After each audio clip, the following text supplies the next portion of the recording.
All right, so good morning, good evening, good afternoon. I promise I'm not going to make a COVID video. Everybody makes COVID videos now. I make videos all the time as I'm driving in, mount my phone to my phone mount there, and then I decide not to make them or publish them because maybe I said something that could be construed as controversial. So I'm not going to mess with that. COVID is what it is, and it sucks. It's interrupting our lives, and that's it. That's where we are. So what I do want to talk about, that person's turn anyway. Cool. Let's make another Royals video. So the baseball season just started. Finally, baseball's doing a 60-game schedule, and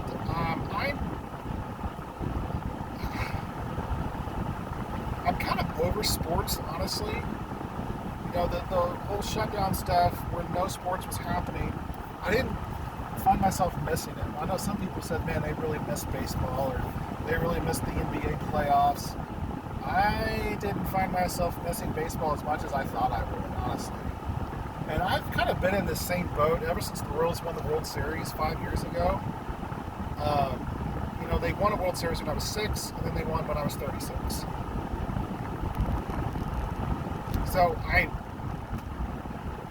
I've witnessed 2 World Series championships in my lifetime.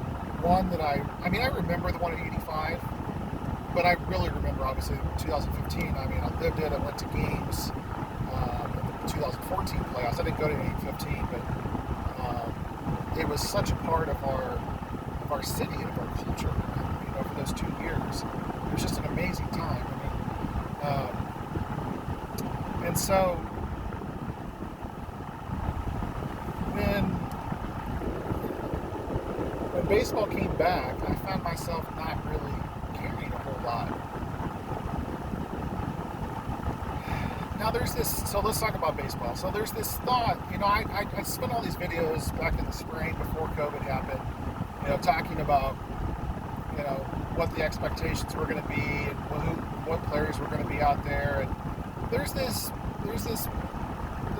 feeling that the Royals offense was going to be actually really good, and that all we needed to change was our pitching. And I understand that to a certain extent.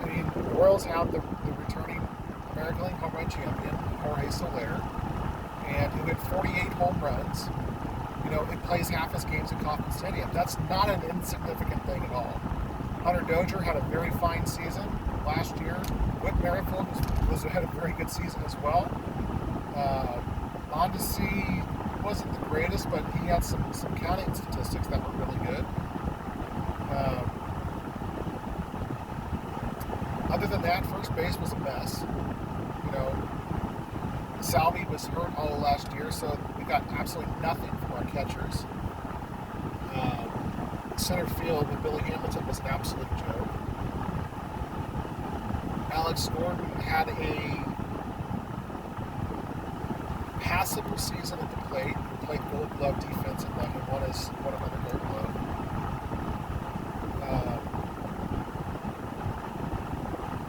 And they had just terrible options off the bench. Chris Owens was a disaster. Like I said, he was going to be. No one believed me, but of course I was right again. So what did the Royals do now? So they started the year 1-2. They lost 2 out of 3 to Cleveland. They scored 2 runs in every game. Sorry. They lost the opener 2-0.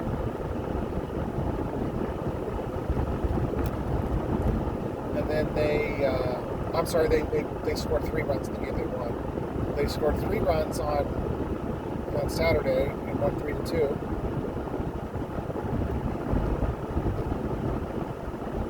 And then they lost yesterday 9-2. So they've scored 5 runs over 3 games. So they were actually averaging under 2 runs a game. The Royals pitching, and yesterday their pitching, Brady Singer looked really good in his major league debut. He got some unlucky bounces go against him, in my opinion. He made some fantastic pitches. Some guys barely hit baseballs, and they just were worm burners, and they found their way through the infield because our infield defense is actually much worse than people think it is. And they would have actually got out of the inning with only 1 run being scored. If Michael Franco could actually play defense and actually catch a baseball, when a baseball's thrown to him. But that's a whole other issue. The Royals' offense is a major concern. Now, right now they're playing guys that we just there's a bunch of question marks. Ryan O'Hearn and Ryan McBroom both had fantastic spring trainings before the shutdown happened. They added, I think O'Hearn is on the disabled list right now. The injured list. McBroom added absolutely nothing in the first 3 games. Just completely overmatched in the plate. And the Royals are striking out. They're averaging, I think they've struck out an average of 15 times a game over these 3 games. They are just ridiculous the amount of times that they are not putting the ball in play. And that's what the teams of 13, 14, 15, 16, and 17, that's what they were known for. Put the ball in play, force the defense to make a play. That's how the Royals won a World Series. And if you go back to the 2015 World Series, especially Game 4 against the Mets, when the Royals were up 2-1, but they were down in the 8th inning, how did they get that? They just kept putting the ball in play, and Daniel Murphy made an error that allowed the game to get tied, and the Royals tacked on runs after that. You give them an inch, and they took a mile. That's how that team worked. They didn't strike out, and they made you pay. The more balls you put in play, the more chances of it that you're going to find those worm birds and get through. Like I talked about earlier with Brady Singer. And so there's no reason why they should be striking out as much as they are. But they are. And why is that? Because now baseball is all about launch angles, home runs, and strikeout. They say strikeouts don't matter. I completely disagree. I am a proponent of the advanced analytics that talk about launch angle and taking advantage of stuff like that, and being more. I don't know the right word I'm trying to use here. Regardless, it's to the point where baseball players and baseball in general, they don't see strikeouts as something that's negative. They see a strikeout as the same as grounding out to second base, which is not the same. You hit the ball to second base, are they going to throw you out? Most of the time, yes. But just like Daniel Murphy in the World Series, they could make an error and allow runs to score. There's no chance of that happening if you strike out. I say none. Of course, there's always drop third strikes. How often is there a drop third strike and a guy gets to first base in Major League Baseball? This isn't Little League. Come on. So there you have that. The Royals' offense is a major concern to me. I think they've got some pretty decent options in the bullpen this year as opposed to last year. I still think their starting pitching is atrocious outside of Brady Singer. Danny Duffy pitched pretty well in the opener, but again, Duffy will have days where he pitches like that. Then he'll have days where he can't get out of the second inning, and he gives up 7 runs. And you say, well, look, Matt, every player has days like that. Well, true, but Duffy has them more often than he doesn't. And he's getting paid like $16 million a year, and he's never really earned that, in my opinion.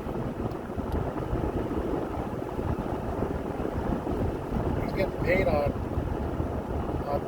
still some potential that It's crazy because he's getting up there in age. And they started a guy yesterday that I had never heard of, Valeros, or I had never heard of him. Now, they've got some guys that have tested positive for COVID-19. Theoretically, they've tested positive for COVID-19.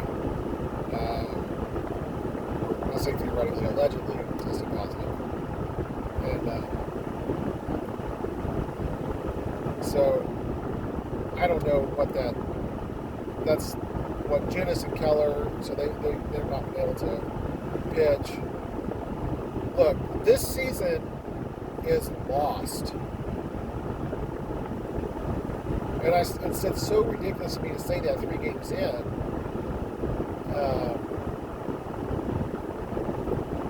But the Royals, what they should do, they should just throw their future out there right now.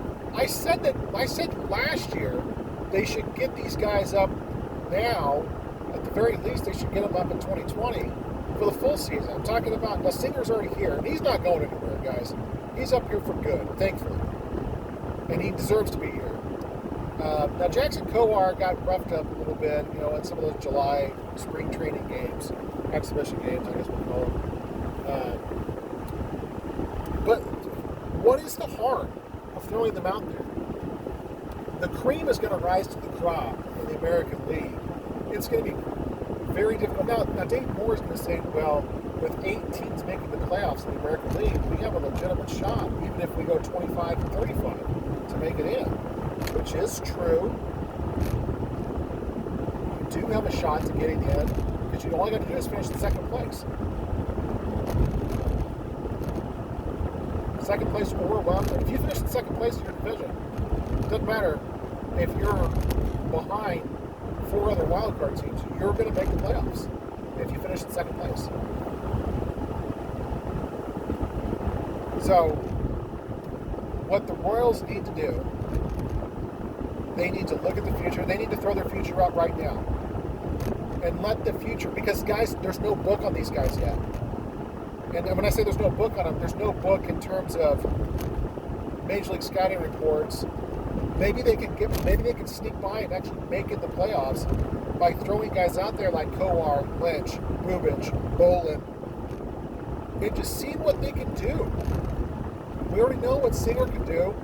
If it hadn't been for some fantastic defense, which didn't go down as errors, but it really should have been errors because they were mental errors and they were just players not being able to make plays. Singer should have thrown 5 shutout innings on Saturday. Struck out, 8 batters? Walked 2. He had tremendous control. He was effective. I was very, very encouraged by what I saw from Brady Singer. He's everything I thought he was going to be. And let's bring the other guys up. What do we have? Why are we running out why are we running out the guy yesterday? I don't even know his name. And he just got lit up. It was like that Felicius guy from 2000 or whatever, that was the sacrificial lamb, or 2001, but Yankee Stadium, and we needed an extra starter. And he went out there and gave up I'm not exaggerating, he gave up 30 runs. He wasn't that many. And then we never heard of this guy again. Got his one shot in the major leagues. Was put in an impossible situation against one of the best teams ever, the 2001 Yankees. In Yankee Stadium. Yeah, good luck, kid. Anyway. So, while I'm very concerned about the Royals' offense, I don't know. Maybe they can squeak by enough to do something positive, but I'm not going to hold my breath. I'm really, really concerned about the starting pitching long term. I'm not sold on it. I don't agree with what they're doing because they're not bringing their guys up. This is the perfect time to bring guys up. And honestly, Michael Franco with his putrid defense, guys, just bring up Bobby Witt Jr. Let him play now. Who cares? The future's now. So, again, maybe that's why I'm working a day job and not anything else. So, anyway, talk to you guys later. Have a nice day.